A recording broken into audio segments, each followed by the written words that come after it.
Let me start with this though.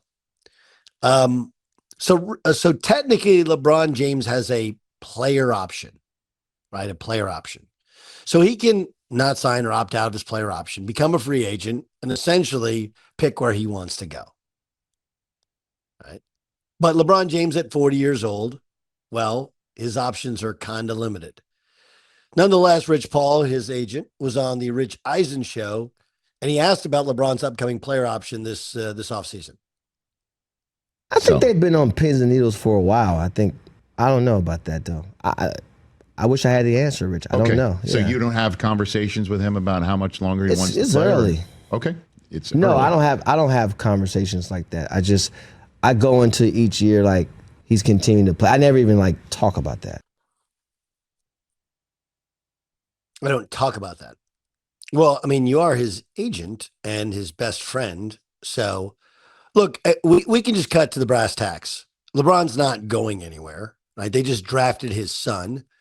And I'm sure he wants to leverage some of whatever farewell tour he has, okay, to potentially draft his other son, Bryce, who's going to be a freshman in Arizona. I'm sure that's probably part of the weight on his mind, right? Is this the last year, or do I wait another year and make that the last year? And we could act like, hey, LeBron, he could just walk away at any time. But does anyone think that a guy who has gotten and honestly earned as much attention as he's gotten, like, we can sit there and say a lot of these things are attention getting things, but I mean, have we seen a guy play as consistently well for 20 years in the NBA? No. Is he as good as he used to be? No. But to those of us who remember Kareem playing at 40, he was much more of a shell of his former incredible self. So again, I'm not the guy that's sitting there hating on LeBron, telling you, oh my God, LeBron wants attention. Like, look, when you've gotten this much attention since you were 16 years old, and you've lived up to and probably exceeded anybody's reasonable expectations for what you could do or how well you could do it or how long you could do it, how well you could do it, you're going to get a bunch of attention. And it's a really, really hard lifestyle to get out of. It just is. But if we're honest, he's not going anywhere, and he's not retiring without some sort of ceremonious retirement celebration. You know, like Kareem wants far less attention, yet Kareem did the whole tour after becoming the all-time leading scorer in the game. LeBron likes the attention, likes it. Again, and you can sit there and go, oh, you're LeBron hater or whatever. Like, no, I just don't know anybody who would dispute that. Right? It's not like he's pushing away attention to his private life, to his off-court conversations. No, he wants attention to that.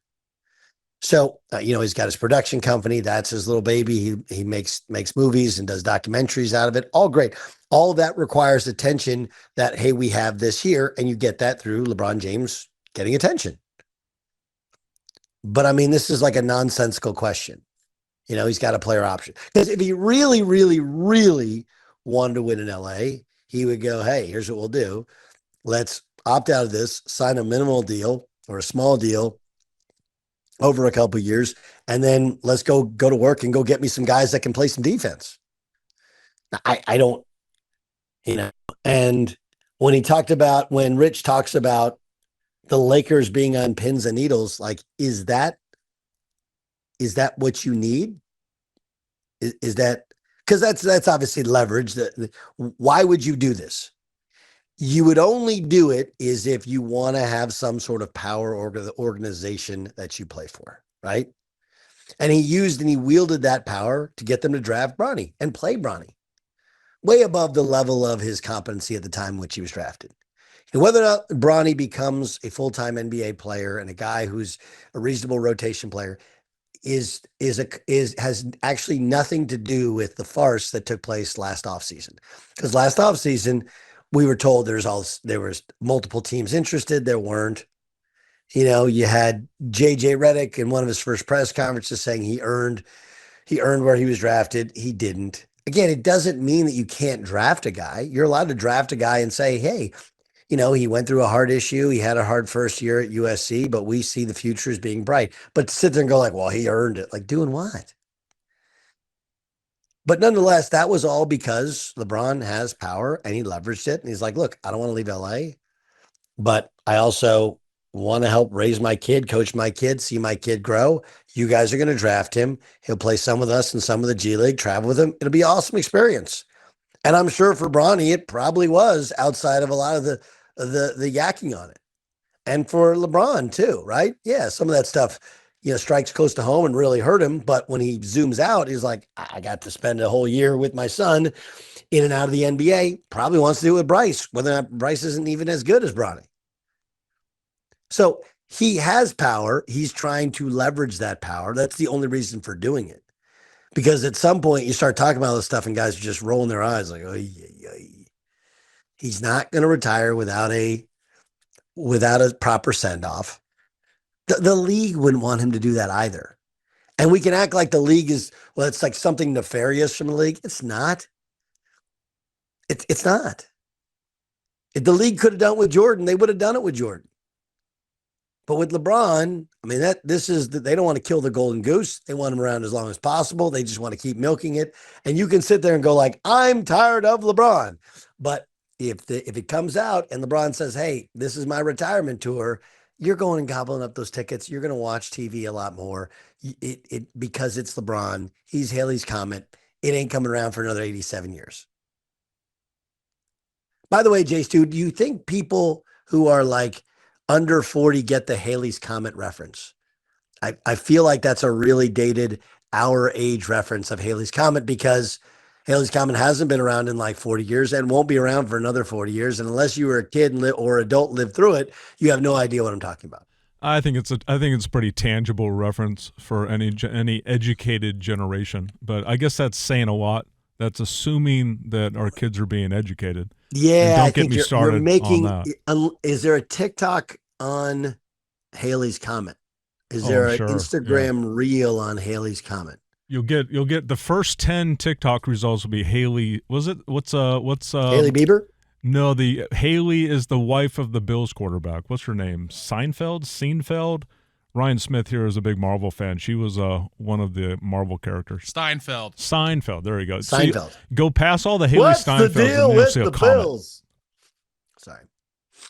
Yeah, there's a lot of other Haleys. Matter of fact, there is kind of a rush on Haleys that are older teenagers, right? That's a big name. Maybe that came from our generation and Haley's Comet and saying, hey, I kind of like this name Haley. Who is the first to name their kid Aiden? Because I know 15 Aidens who are under 20. I don't know anybody over 20 named Aiden. Just want to point that out. Speaking of this LeBron thing, one thing about this. So was a little less than a year ago, we all witnessed that ruse, that circus where the Lakers tried to convince the public that Bronny was a legitimate draft prospect. Sure. And then they drafted him and said that he earned it. And then they gave him the guaranteed deal for a second round pick. You're saying to me that LeBron would compel a historic franchise like the Lakers to do something embarrassing like that and lie to the public and then not come back after 1 year? I mean, doesn't he owe the Lakers something for that massive favor of being able to play with his son and do that thing where he invited the Griffies in and nobody cared but him? Doesn't he owe the Lakers at least one more season? I mean, I think the answer in terms of reality is yes. But in terms of LeBron, does he think he owes them that? I don't think the answer is yes. I just don't. And you know what? He might have a little bit of a point, right? Because he didn't play every game, but for 40 years old, he gave him a lot. And he does compete to win. And he is a gigantic name. So does he owe it to them? Of course he owes it to them. But again, you're looking at this as a non-parent, rational human being that hasn't had fame thrust upon them and been told they could do no wrong. Like he had his show called The Shop, right? Which was the barber shop. And he actually sued Nick Saban because they had a similar show because he believed he invented barbershop conversation being recorded. Like, what? What do you think the essence of First Take is? What are we even talking about? But when you live in a world where everybody just says, hey, whatever you say, King, it's really hard to tell if up is up and down is down. And so, yeah, if it's me, if my son, who's not clearly qualified, even close to as his son, is, hey, dude, we're going to draft you in the second round and give you a guaranteed contract, I'd be unbelievably grateful. It's the type of thing that you do for a lifelong friend. Man, that's a real solid. I truly appreciate it. If there's ever a way I can help you, return the favor, you just ask. That's how normal, reasonable relationships it's not a quid pro quo. You take care of me, I take care of you. It's like, hey, that's a real solid. I appreciate it. I feel so close to the Lakers organization. That's just not what we've heard come out of LeBron or come out of Rich Paul, an example. Hey, they're on, what do you say? They're on eggshells. Why are they on eggshells? Like, you're his agent, you're his best friend. They did him a solid. Like, look, the Lakers are completely lockstep with LeBron. They know everything he wants to do. They've done right by him. He's going to do right by them. They'll come to a mutual decision. But that's not what you hear. It's not what you hear. You hear, I don't know, they're waiting on eggshells. He's got a lot of options. No, he doesn't. His option is come back and play, figure out how he wants to play, how they can go and get, legit defenders to go along with their best three players who are all offensive players. I don't think it's a championship makeup or championship roster. And if he wants it to be his last year, give him the heads up it's his last year so that the whole league can do the proper celebration. And if you want to push back on a proper celebration because Jordan didn't have one, just know that, look, LeBron James, what was it, 9 straight NBA finals, 4 titles?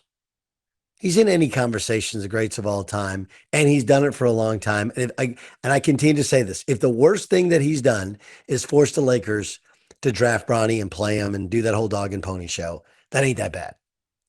Most other superstars have done far worse. Far worse. And especially off the court, there's never been a whisper of anything.